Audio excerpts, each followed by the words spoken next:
The debate over racial profiling in America was reignited with the Trayvon Martin case and the uproar over stand your ground laws. Now, another law is coming under intense national scrutiny, and that is stop and frisk. Last week, a federal judge banned New York's police department from using the crime-fighting tool, saying it targets minorities. Yesterday, Trayvon Martin's mother and the head of the NAACP spoke out in support of the ruling. I think you have to give not only civilians, but you have to give the police officers the right direction.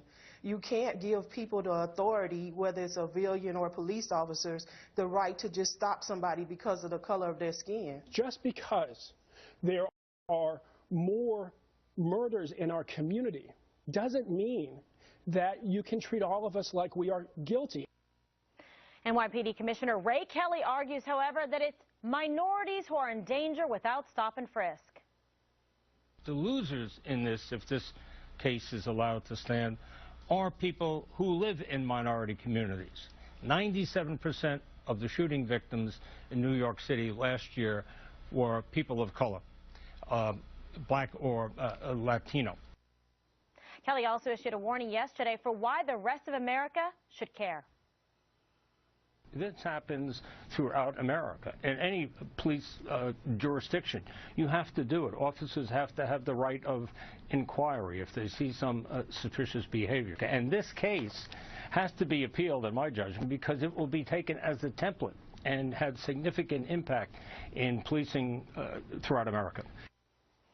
I agree with Ray Kelly. Bolling, what's your thoughts on this? You know, I did a ton of research today, for real. I pulled up, had the brain room work with me. I took the top 10 most populous cities in the country: New York, L.A., Chicago, Houston, Philadelphia. Then I matched it against whether they have stop and frisk, and then I matched it further against what their violent crime rates were. And I'm really, I guess on Friday, I was really in favor of the stop and frisk thing. I got to tell you guys something.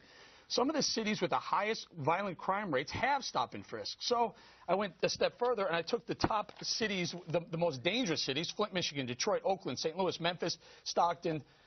It turns out that crime is more tied to economic activity, the ability to find jobs, to have jobs, than it is to stop and frisk. So I can't make the leap that says stop and frisk is the reason for a lower crime rate, lower murder rate in New York City. I think you just wanted to tie in jobs. Honestly, I got to tell you, you can't. There's no one or two cities that say, look, when they instituted stop and frisk, crime rates went down. It did go down in New York, but it wasn't because of that. It was because the city got stronger. But how can you Giuliani cleaned up the city. Okay, but how can you just parcel that out and not say that it wasn't part of the overall picture? The most dangerous cities in the country have the highest crime rate. No, but I'm talking about for New York City. I think it's part of the model that worked here in addition to other factors. I can tell you that the 4.4 million people who were stopped and frisked in the last 10 years, a minuscule number were arrested. A minuscule. And there was nothing about, very few of them had guns or anything else like that. So 4.4 million, and you get a tiny number of people who get arrested. I mean, it's logical. You look at it. It is stepping on the Fourth Amendment, 4.4 million people, and you don't stop any crime. I'm sorry, Bob, it's not stepping on the First Amendment because the U.S. Supreme Court disagrees with you. It is legal, it is constitutional, and it is not a violation of your Fourth Amendment. But for all you people who say you're for stop and frisk, show us where it has brought crime down, specifically. This is exactly like the jobs saved argument. When President Obama said, well, we're going to show you how many jobs we saved, and it's actually, you can't actually show jobs saved. You can't show the number of crimes deterred. There's three important words out of the debate yesterday: integral, behavior, and deterrent. Integral meaning that it is part of policing.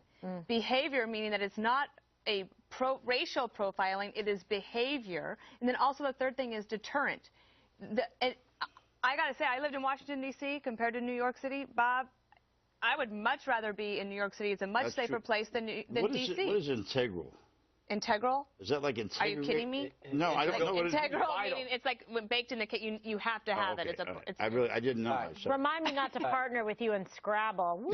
Right, absolutely. Kim, you're no one can stay with you. Yeah, Brian, let's be honest. I gave you last time you played Scrabble? I thought he was joking. Scrabble, This weekend. Here's the deal. You did? Really? Yeah. Great. Would you electricity out? What's going on with you? No power. All right, first off, The reason why New York works and the other cities don't is because New York's better at it. They're not profiling nationality. They're not profiling color of skin. They're doing behavior. And what they're doing is when you stop 5 million people, you only have 10% resulting in arrests. I say good job. You know why? Because what you're saying is you're also deterring a lot of people from walking out with a piece because they could get stopped. They say, I'm not going to go into that building. I'm not going to caught because I don't like the behavior that's leading up to that. And the NYPD will get in your face and just say, excuse me, can I talk to you for a second? They will talk and they will search. And just real quick, Rudy Giuliani got us on our way. Unbelievable progress. I witnessed it. 42nd Street looked totally different. You walk around, there was not even any litter. People feared Bloomberg would take over, and it would all come back. The graffiti and everything was impossible to stop. I'll give everything to Mayor Giuliani. But what Mayor Bloomberg did is when it came to law enforcement, he kept it on the downward slope. And when you look at those areas, they're not positive areas. That is not a good economic area. Wait a minute. You have to, before you can say that definitively, I get back to the point of the people who were arrested. Virtually none of them had guns. Virtually none of them had any long records, and most of them walked away. Where are the complaints? Where are the complaints? There's salutations for their efforts. You have to have a reasonable doubt. And they're better than Chicago. Hold on. NYPD, they don't do it in Oakland, and they don't do it in Chicago. They should. They should. But that's not where the highest crime is. The highest crime across the country is where the poverty rates are the highest. Flint, Michigan, 41%. Detroit, 41%. Oakland, 27%. Memphis, 20%. That's where the tie is between violent crimes and poverty rates. Absolutely. Let me give you a good example. Newark, New Jersey has stop and frisk. They have a 33% per 100,000, 33 per 100,000 murder rate, the highest in the country, and they have stop and frisk, a very transparent. I don't think this is determinative. I don't think this is a jobs, poverty. Obviously, I think jobs and poverty are key to everybody's success and rising. I'm just saying that's not the police department's job, and I also don't think that it's determinative just to take numbers like that, like Bob's doing, saying, well, they didn't have any, they weren't arrested. Well, how do you know how many crimes they didn't commit? Because they were deterred from the behavior. There's a lot of people that walk out. I would rather trust Ray Kelly and Mayor Bloomberg to this than anybody else who is not in law enforcement, who maybe had been a victim of a crime. All right. Lots of people. Let me just say these odd bedfellows, Bolling and Beckel. Let me ask you a question. To Eric. So flat out salute to, I'm serious, dead serious, to do that research, not depend on other people's flow charts and pie charts. Awesome. But this is what I like to add to this whole thing. When you talk about race and nationality playing a role in where they do stop and frisk, it just so happens that in many of those areas is where there's more crime happens. We're not arguing where they go. We're not arguing that. Economic is definitely tied into criminal behavior. Part of the puzzle. I understand that. So that's why there's the focus. So throw out the race aspect, which we saw Trayvon Martin's mom brought up. It says the police department says you're supposed to have reasonable suspicion. Do you think there was 4.4 million reasonable suspicions? Yes. Oh, come on.